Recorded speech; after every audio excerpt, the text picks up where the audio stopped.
नमस्कार दोस्तों, स्वागत है आप लोगों का एक अनदर इन्फॉर्मेटिव वीडियो में। और मैं हूं आपका दोस्त, आपका होस्ट अतुल कुमार, और आपका हार्दिक स्वागत करता हूं एक नए इन्फॉर्मेटिव वीडियो में, जो कि है दिल्ली के लेबर कार्ड धारकों से जुड़ा हुआ।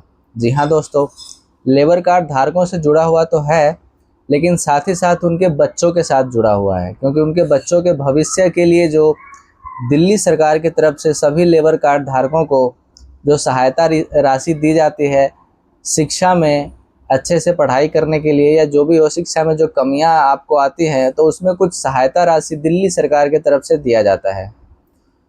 तो इसी को लेकर के बहुत से लोगों के मन में सवाल था कि सर, मैं दिल्ली यूनिवर्सिटी के SOL से पढ़ती हूँ, यानी कि स्कूल ऑफ ओपन लर्निंग से पढ़ती हूँ, यानी कि वो रेगुलर कॉलेज ना करके ओपन से पढ़ते हैं, ओपन क्लासेस लेते हैं, जो सैटरडे संडे वीकेंड में क्लासें लगती हैं और एग्ज़ाम बस केवल देना पड़ता है उसमें। रेगुलर जो है कॉलेज नहीं जाना होता उनके लिए।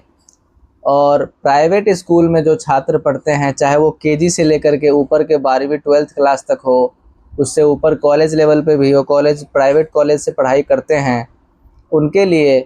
और थर्ड में लास्ट में आ जाता है कि प्राइवेट स्कूल में पढ़ते तो हैं, लेकिन सरकार के द्वारा जो एक योजना चलाई जाती है EWS, इकोनॉमिकली वीकर सेक्शन, इसके तहत हमने एडमिशन करवा रखा है अपने बच्चे का प्राइवेट स्कूल में। तो क्या हमें नियम 281 के तहत सहायता राशि सरकार के तरफ से दिया जाएगा?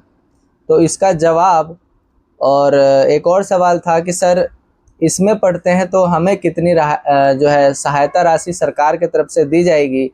इन सभी का जवाब आज के वीडियो में आप लोगों को कंप्लीट मिलने वाला है। तो वीडियो कंप्लीट लास्ट तक ज़रूर देखें, ताकि आपको समझ में आ जाए प्रॉपर डिटेल में आपके जो सवाल है उनके जवाब। तो आइए शुरू करते हैं। उससे पहले एक छोटी सी रिक्वेस्ट है, हाथ जोड़ करके आप लोगों से निवेदन है कि नीचे दिए हुए सब्सक्राइब बटन को दबाइए, सब्सक्राइब कर लीजिए, और साथ में जो है बेल आइकन आएगा उसको दबा करके ऑल पे क्लिक कर लेना, ताकि इसी तरह के इन्फॉर्मेटिव और नॉलेजेबल वीडियोस के रेगुलर अपडेट्स यूट्यूब के माध्यम से आप लोगों तक पहुंचता रहे सबसे पहले। और साथ में इंस्टाग्राम हैंडल को फॉलो कर लेना अगर आपको पर्सनली कुछ बातचीत करना हो तो, अदरवाइज़ कोई बात नहीं। तो आइए शुरू करते हैं दोस्तों। मैं शुरू करूंगा सबसे पहले EWS को लेकर के। EWS के तहत जितने भी छात्र दिल्ली के अंदर प्राइवेट स्कूलों में पढ़ते हैं, शिक्षा लेते हैं, उन लोगों को मिलेगा कि नहीं मिलेगा 281 के तहत सहायता राशि, यानी कि सरकार की तरफ से कोई मदद मिलेगी कि नहीं मिलेगी? तो इसका जवाब है हाँ, मिलेगी। और ये तीनों पर लागू होगा, SOL वालों पर भी, प्राइवेट स्कूल वालों पर भी, और EWS के तहत प्राइवेट स्कूल में जो पढ़ रहे हैं उन पर भी, सब पर लागू होगा कि सहायता राशि तो मिलेगी सबको। लेकिन कंडीशन है, सबके अलग अलग कंडीशन होते हैं कि जो रेगुलर कॉलेज में पढ़ रहे हैं, या जो सरकारी स्कूल के छात्र हैं और वो लेबर कार्ड धारक, उसके पिता माता पिता जो है लेबर कार्ड धारक हैं, तो जो सरकारी स्कूल वालों को जो सहायता राशि दी जाती है, या फिर सरकारी कॉलेज में जो पढ़ रहे हैं उनको सहायता राशि जो दी जाती है, उसके कंपैरिजन में जो है प्राइवेट स्कूल के छात्रों को कम राशि दी जाएगी। अब इसका आप लोगों का सवाल आएगा कि भाई आप कितनी मिलेगी? तो एग्जैक्ट फिगर तो दोस्तों मैं आप लोगों को बता दूं कि प्राइवेट स्कूलों के बारे में जो है, SOL के बारे में या फिर EWS के बारे में, लेबर कार्ड के वेबसाइट पर भी अवेलेबल नहीं है। ये तो मैंने अपने जानकार भाई से जो है अपडेट लिया कि भाई इस तरह के सवाल लोगों के आ रहे हैं, तो मुझे उनका जवाब देना है, वीडियो बनाना है। तो भाई ने बताया कि भाई देखो, मिलेगी, एग्जैक्ट फिगर हम नहीं बता सकते आप लोगों को, क्योंकि एग्जैक्ट फिगर जो रिकॉर्ड में होता है वो उनको पता है कि भाई इतनी मिलेगी। कुछ नहीं कहा जा सकता कि किनको, क्योंकि हर साल नियम चेंज होते रहते हैं, सरकारें चेंज होती है, वैसे भी हर साल बजट चेंज होता है। तो उस बजट में कितना रखा जाएगा उस साल पैसा, फंड, वो अधिकारियों को भी नहीं पता होता। जब आ जाता है तब पता लगता है कि भाई इतना इस फंड के लिए रखा गया है। ठीक है, तो हर साल ये चेंज होता रहता है, तो एग्जैक्ट फिगर नहीं बता सकते, लेकिन इतना समझ लो कि इन सबको भी सहायता राशि मिलती है। लेकिन सरकारी स्कूल के छात्रों, सरकारी कॉलेज के छात्रों के मुकाबले इनको थोड़ा सा कम मिलता है, लेकिन मिलता है। अब सवाल ये आता है, कहते हैं कि सर कैसे मिलेगा इसमें? तो सबसे पहले तो आप अपने स्कूल कॉलेज से संपर्क करें, जहाँ भी आप पढ़ते हैं, जहाँ आप शिक्षा ले रहे हैं वहाँ से आप संपर्क करें। क्या आप इस नियम के बारे में जानते हैं या इसके अंडर में आता है, तो क्या आवेदन यहाँ से आप करते हैं। अगर वो नहीं करते हैं तो आप लोगों को क्या करना है, किसी भी साइबर कैफ़े में जाकर के, किसी भी लेबर यूनियन में जाकर के, या फिर डायरेक्ट वहाँ पे लेबर दफ्तर में जाकर के आपको जो है संपर्क करना है इस स्कीम के बारे में, नियम 281 के बारे में, और आवेदन देना है। और आवेदन देने के लिए मैं आप लोगों को बता दूं, एक सेपरेट वीडियो बनाऊंगा।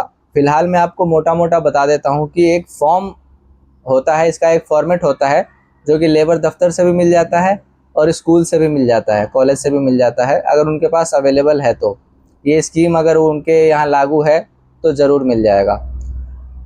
वो फॉर्म मिलेगा। सबसे पहले तो उस फॉर्म को फिलअप करने के बाद head of school, head of college, जो भी, जैसे कि प्रिंसिपल, स्कूल का हेड प्रिंसिपल है, या प्रिंसिपल नहीं है तो उसके बाद में गैर हाजिरी में कौन होता है, स्कूल की इंचार्ज कोई होता है या वाइस प्रिंसिपल होता है, जो भी हेड होता है उससे सील मोहर लगवा करके अटैच करवाना है।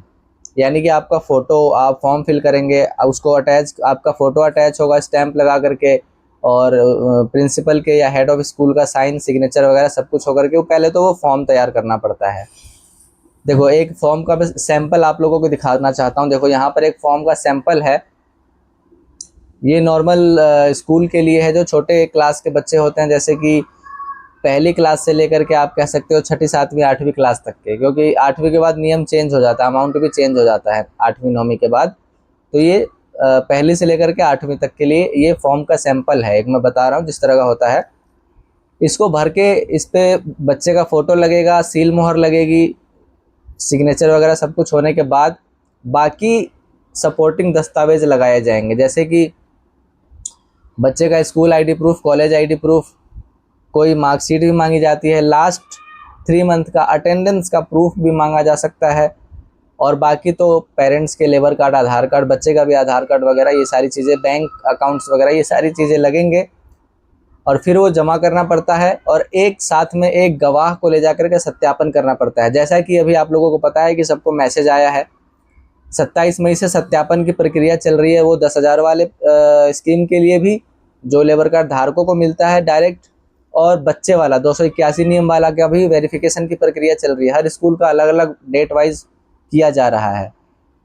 तो आप लोगों को समझ में आ गया, जो आप लोगों के सवाल थे, सारी चीज़ें इसमें क्लियर हो गई हो तो वीडियो को लाइक कर देना, शेयर कर देना, नीचे दिए हुए सब्सक्राइब बटन दबा करके सब्सक्राइब कर लेना, फिर घंटी दबा करके ऑल पे क्लिक कर लेना। इसी तरह के इन्फॉर्मेटिव और नॉलेजेबल वीडियोस के रेगुलर अपडेट्स मैं आप लोगों के लिए बना करके आप लोगों तक पहुंचाता रहूं। और साथ में इंस्टाग्राम हैंडल को फॉलो करना मत भूलना, लिंक डिस्क्रिप्शन बॉक्स में मिल जाएगा। तो आइए आज का वीडियो यहीं समाप्त करते हैं, मिलते हैं फिर एक अनदर लेबर कार्ड के अपडेट के साथ। और कई भाइयों के सवाल आ रहे हैं कमेंट के माध्यम से कि सर, दिल्ली का महिला समृद्धि योजना, जो कि अब दिल्ली जो है लक्ष्मी योजना बन चुका है, इसका क्या करना है, इसका कब से प्रक्रिया शुरू होने वाली है आवेदन की, क्योंकि सरकार के हिसाब से तो जून में हो जाना चाहिए था, लेकिन अभी तक शुरू नहीं हुआ है, तो क्या करना है।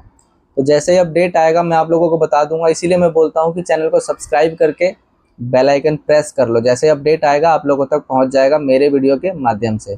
तो मिलते हैं फिर एक अनदर इन्फॉर्मेटिव वीडियो के साथ नेक्स्ट वीडियो में। तब तक के लिए गुड बाय, टेक केयर, जय हिंद, जय भारत, नमस्कार।